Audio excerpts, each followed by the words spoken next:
Hello all, good evening, नमस्कार, आदाब, सत श्री अकाल की हालचाल क्या मुनाचो सोवाई। खंबागणी, वेलकम टू ऋतिकीज गॉडकास्ट, जहाँ पे हम उन टॉपिक्स के बारे में बात करते हैं जो बहुत जरूरी हैं और ध्यान देने वाले भी। मैं हूँ कृति सिंह, मैं हूँ रिंकी घोष और हम हैं आपके होस्ट हैं दोस्त। उसी के साथ आज हम एक ऐसे टॉपिक पे बात कर रहे हैं जो कि अगेन बहुत इम्पोर्टेंट, जैसे कि हम देख सकते हैं गर्मी अब बढ़ती जा रही है, उसी के साथ बढ़ता जा रहा है वाटर क्राइसिस। पानी एक ऐसा इग्नोरेंट फैक्टर है हमारी जिंदगियों में जिसको हम ध्यान ही नहीं दे रहे हैं। मतलब हम आज यूज कर रहे हैं, आज वेस्ट कर रहे हैं, अननेसेसरीली यूज कर रहे हैं और उसको सेव भी नहीं कर रहे हैं। ये सोच ही नहीं रहे हैं कि वो कल हमें मिलेगा कि नहीं। तो जैसा कि हम देख पा रहे हैं आजकल कितना ही वाटर क्राइसिस चल रहा है, तो सवाल सबसे बड़ा यही है कि आखिर इंडिया में इतना वाटर क्राइसिस चल क्यों रहा है। इंडिया जो है वो बहुत ज्यादा डिपेंडेंट रहता है वो ग्राउंड वाटर पे, और इसके अलावा इंडिया दुनिया का सबसे बड़ी कंट्री है जो कि ग्राउंड वाटर को एक्सट्रैक्ट करते हैं। हर साल लगभग 251 billion cubic metre underground water use किया जाता है। और सेकंड जो सबसे बड़ा रीजन है वो है आपका अर्बनाइजेशन, और जो हमारी पॉपुलेशन जो एकदम से बढ़ रही है। ऑब्वियसली जिन जगहों पे कभी पॉन्ड्स या लेक्स हुआ करते थे वहां पे बिल्डिंग्स बन रही हैं, उस जगह को सुखाया जा रहा है डेवलपमेंट के नाम पे। बिल्कुल, तो ये भी एक बहुत बड़ा रीजन है। The third most important factor is of course our climate change। आजकल चीजें इतनी अनप्रेडिक्टेबल हो गई कि कभी बारिश आ गई, इस बारिश की वजह से या तो फ्लड आ गया या तो कोई बारिश हुई ही नहीं, उससे सूखा पड़ जाता है। बिल्कुल, और इन सबको अगर मिला के एक और भी हमारा रीजन है विच इज वेस्टेज।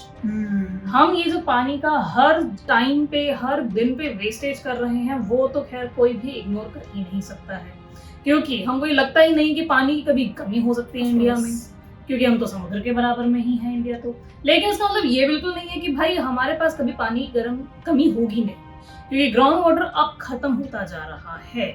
और एज वी ऑल नो कि हमारी नदियां भी गंदी हैं, तो उसमें से पानी एक्सट्रैक्ट करके साफ करके लाने में इतना इंफ्रास्ट्रक्चर, इतना पैसा खर्च हो रहा है, तो कहीं ना कहीं प्रॉब्लम तो अब स्टार्ट होने लगी है। ऑफ कोर्स, और बात ये भी है ना कि देखो जो लेक्स है या पॉन्ड्स है वो तभी फिल होगी ना जब बारिश ढंग से होगी। बिल्कुल, कभी कभी बारिश इतनी तेज हो जाती है कि क्या ही बोलना है, और वो बारिश अगर तेज तो होती है बट यू नो उस वाटर को ढंग से हार्वेस्ट नहीं किया जाता। बिल्कुल सही, राइट। और कभी कोई इतना ड्रॉट वाला सिचुएशन हो जाता है specifically during your you know this summer season कि हम एक बूंद पानी के लिए तरस रहे होते हैं, इतनी गर्मी हो जाती है। Now let's come to a second segment of this conversation is let's discuss दो स्टेट जहाँ पे पानी की एक्चुअली यू नो क्राइसिस सबसे ज्यादा है। सुकृति, एज यूजुअल नंबर 1 हमारी दिल्ली।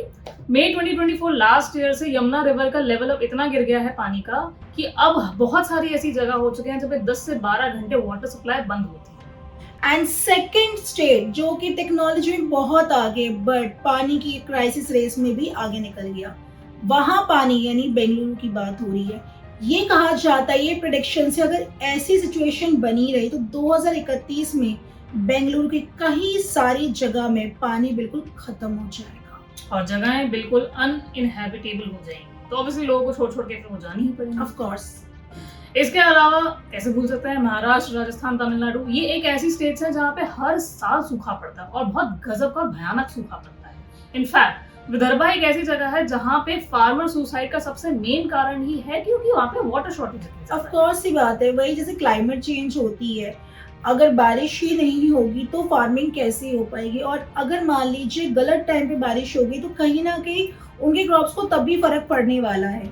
राइट, तो वी ऑल नो कि this is one of the major reason कि why farmers are getting into the suicide every other time. बिल्कुल, और इसी के साथ जो हमारे हिल स्टेशन है, भले वो हिमाचल प्रदेश की बात करें, उत्तराखंड की बात करें, हिमालय की बात करें, वहाँ पे ग्लेशियर्स इस लेवल से या इतने फास्ट ट्रैक से मेल्ट हो रही है, वो भी इस वाटर सप्लाई को इफेक्ट कर रही है, डायरेक्टली एंड इनडायरेक्टली इम्पैक्ट कर रही है।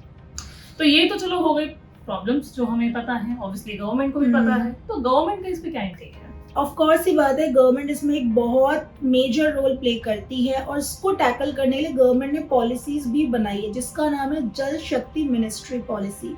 ये बेसिकली जल से जुड़ी हुई पॉलिसीज ही है कि उसको देखना किस हिसाब से उसका यूज हो सकता है और कहाँ इसकी वेस्टेज को बचाया जा सकता है। इसके अलावा एक और इनिशिएटिव जो गवर्नमेंट ने लिया था वो है कि एक जल जीवन मिशन, जिसका एक्चुअली में एम था कि अब तक हर एक हाउस होल्ड के अंदर टैप वाटर पहुंचाया जा सके, और यहाँ तक कि अब तक 14 करोड़ तक हाउस होल्ड कवर भी हो चुके हैं, which is a good number. I would say 14 crore rural area तक टैप वाटर पहुंचना, वो भी साफ पानी पहुंचना, अगर बहुत बड़ा नंबर है. Kudos to the government.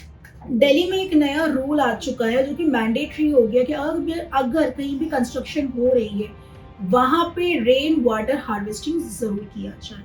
इसके अलावा महाराष्ट्र में जल युक्त शिविर अभियान ऑलरेडी स्टार्ट कर दिया गया है, जो कि जितनी ग्राउंड वाटर है उसको रिचार्ज किया जाए, यानी वो भर सके और ज्यादा.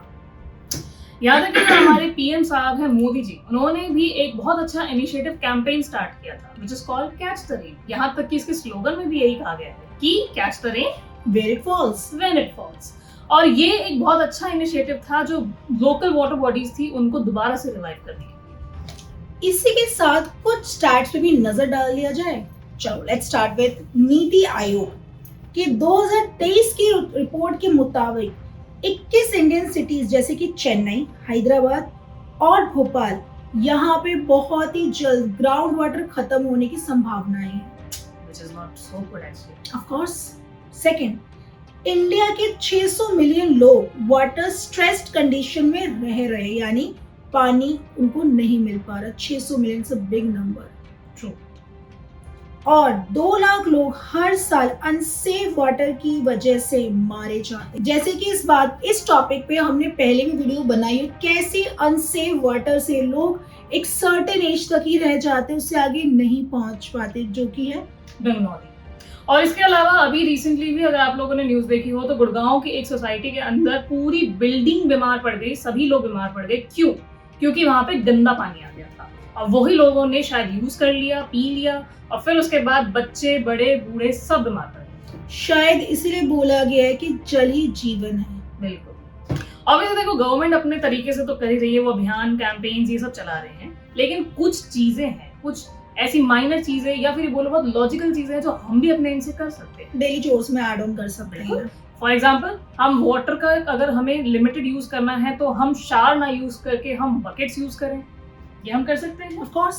इसके अलावा जो हमारे लीकिंग टैप्स हैं हम वो फिक्स कर सकते हैं, जहाँ से पानी टप टप गिरता रहता है उसको और हम उसमें प्लम्बर बुला के ठीक करवा सकते हैं. बिल्कुल, क्योंकि हम उस पर ध्यान नहीं देते. हमें लगता है कि कोई बात नहीं, बूंदे ही तो हैं, बट वो कुछ बूंदे हैं जो बहुत लोगों को मिल भी नहीं पा रही, जिनको हम वेस्ट कर रहे हैं. इसके अलावा अपनी सोसाइटी में या जहाँ पे भी आप रहते हैं वहाँ पे रेन वाटर हार्वेस्टिंग का ज्यादा से ज्यादा यूज करें, क्योंकि भाई बारिश का पानी है. अब वैसे देखा जाए तो कभी भी बारिश भी हो जाती है, तो जो जब भी बारिश होती है हम अगर उस पानी को यूज करें या उसको सेव करके रीयूज कर सकें तो अच्छी बात है. Of course. इसके अलावा फार्मर्स जो हैं हमारे, अगर उनको हम थोड़ा बहुत सपोर्ट दे सकें, हम उनको ड्रिप या फिर वाटर स्प्रिंकलर जैसी सुविधाएं अगर प्रोवाइड करवा सके तो वो उनके लिए भी शायद अच्छा होगा. Of course. इसी के साथ एक चीज मैं ऐड ऑन करना चाहूंगी. आई रिमेम्बर ये चीज मैंने शायद पहले भी बोली थी जब हमारी वाटर क्राइसिस या वाटर शॉर्टेज की बात हुई थी, कि अब गर्मियों का समय आ चुका है.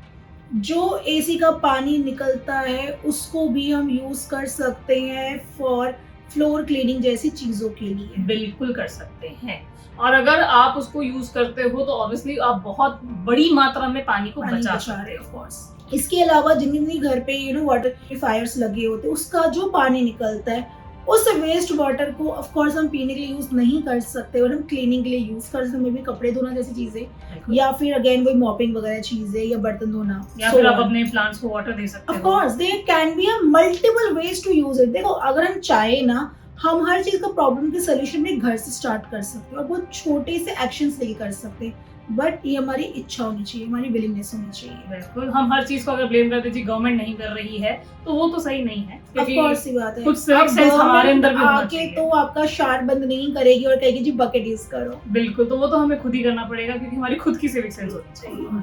तो आई गेस अब बहुत हो गया है हमारे पानी पर ज्ञान, तो वो आज के लिए हम इतना खत्म कर सकते हैं. बिल्कुल. बस अपने जो प्रिकॉशंस है या स्टेप्स है जो हम लोगों ने डिस्कस किया वो प्लीज प्लीज प्लीज फॉलो करिए, बिकॉज आपको जहाँ पे एक गिलास साफ पानी पीने को मिल रहा है वहाँ पे लोग ऐसे हैं जिनको एक बूंद बूंद के तरस लिए. So do respect it, do value it. बिल्कुल. तो वो पानी का हम अब से वेस्टेज नहीं करेंगे, उसका प्रॉपरली यूज करेंगे, फिर चाहे हमारे लीकिंग टैप्स हों या फिर वो एसी का पानी या वो आरओ का पानी, हम हर चीज को रीयूज करने की कोशिश करेंगे। ठीक है, तो आई गेस आज के लिए बस इतना काफी है। जिन जिन लोगों ने हमारे पिछले एपिसोड को हमें अप्रिशिएट किया उनको थैंक यू सो मच। और अगर किसी को भी हमारी किसी बात का बुरा लगा तो we are really sorry for it, माफी। बिल्कुल, तो आप ऐसे ही हमें प्यार देते रहे, हमें लाइक करते रहे, सब्सक्राइब करते रहे हमारे चैनल को, और अब हमसे मिलेंगे अपने नेक्स्ट एपिसोड और शेयर करना ना भूले। So till then bye bye, love you all.